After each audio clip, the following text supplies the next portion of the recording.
Hey everybody! In today's video, I'm going to show you how I got the achievement, The Return of the King as Sweden in Hearts of Iron 4. Now, this achievement was not necessarily a difficult one, but it was a little convoluted to get the actual Civil War started. That allows you to actually be exiled to Gotland and then, have the chance to even do the achievement. But I basically figured it out where you need to destroy your stability. And so first we're going to do Defense Act. Research, we're just going to do standard stuff, try to keep up with industry and infantry equipment. We're not going to be playing for super long. You don't really have to build up your construction, your industry, you don't have to build up civilian factories and stuff.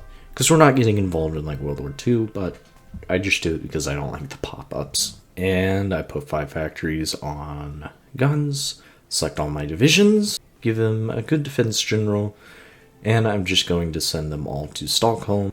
And on second thought, I think it would probably have been better to send them to Gotland, but hey, I already got the achievement, this is recorded after the fact, so I can't really do anything about that. Combine my fleet, and we're just going to, max dockyards. Well, not max dockyards, but, make sure that we don't have any problems with extra dockyards. And then we're going to elect the opposition party on the right, since he gives a little bit of a stability debuff. Then we're going to continue the Second Industrial Revolution, hire the suffragette, and then do urbanization.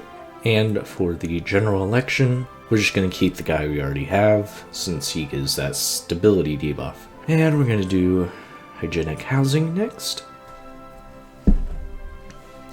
And then poverty reduction.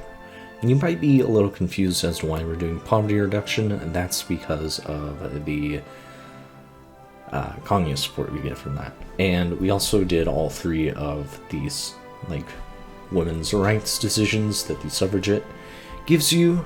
And now we're going to do the privately managed vacations focus, then reject the agreement, and now we're going to do the first communist focus, and only the first one.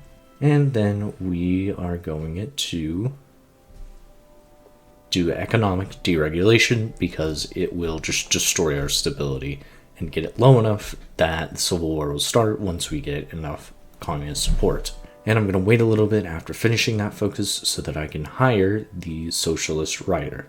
Now with the writer hired, we are going to do government weapons contract, then affordable housing for more communist support, and I'm just going to do some focuses that won't really have huge effect while we wait for the communist support to get high enough for the Civil War to start.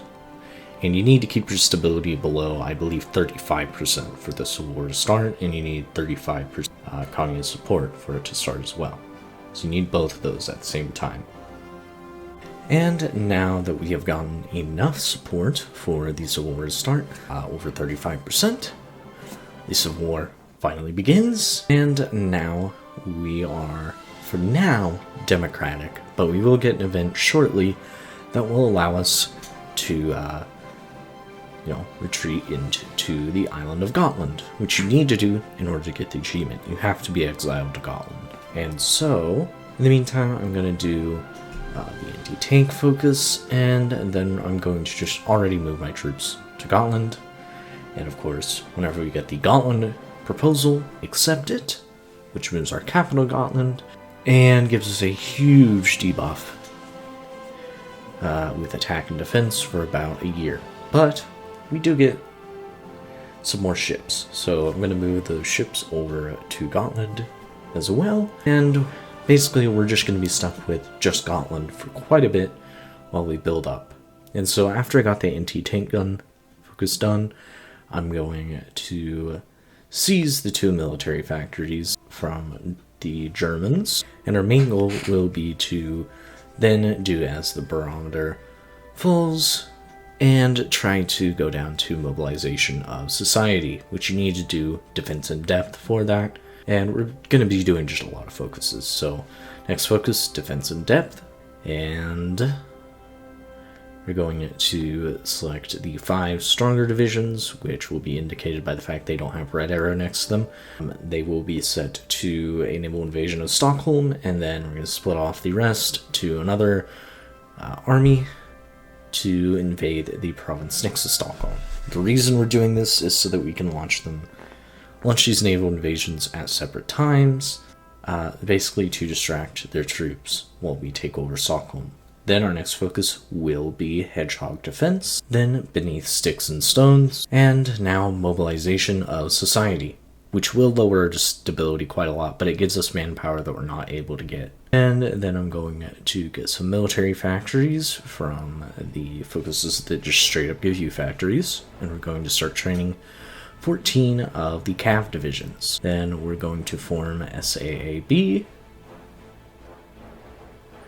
and we can do the Norway thing right now, but I actually did it at the wrong time. I should have waited until the Germans started invading Norway, because that would have given me some extra factories.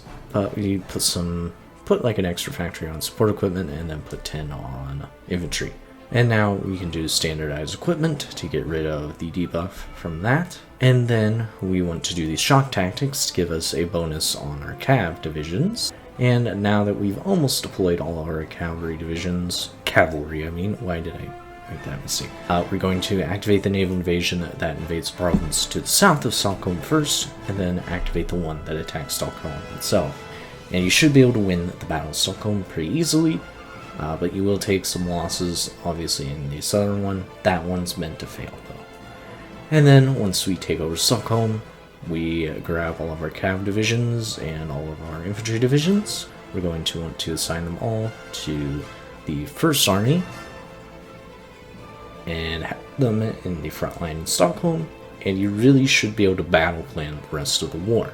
What I will say is still just pay attention to the bubbles if they're extremely red and stuff like that, because you still do have limited manpower, but you should outnumber them and have a better defense. And also, I just want to mention that you need to do this naval invasion after the retreat to Gotland debuff is gone, because you definitely won't be able to make it if you have minus 90% attack. But anyways, we get a nice little time lapse here, because this war is extremely easy after we land.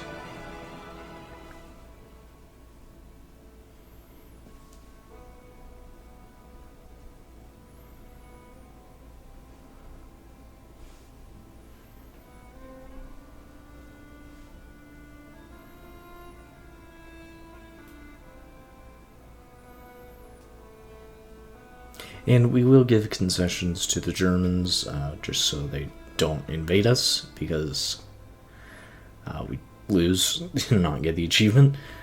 I did the Åland issue and got Åland just as an extra province, just for the extra manpower to help a little bit.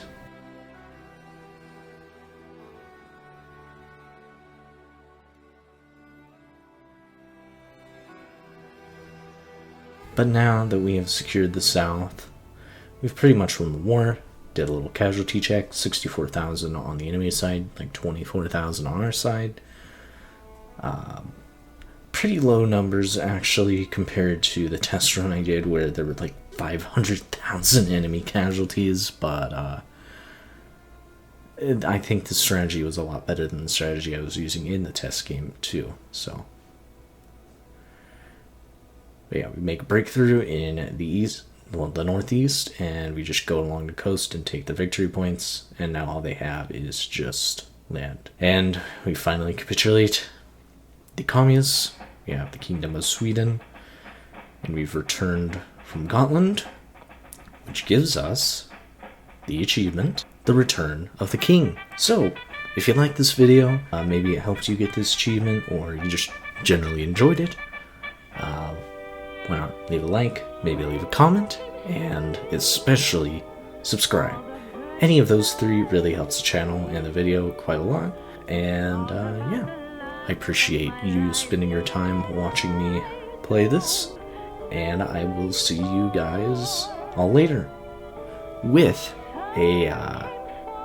another Sweden video, but it'll be a little bit bigger of an empire. But I'll see you all later. Bye-bye. Even though it's years since you left, you're right here in my heart. Dear Anna Jean, I just read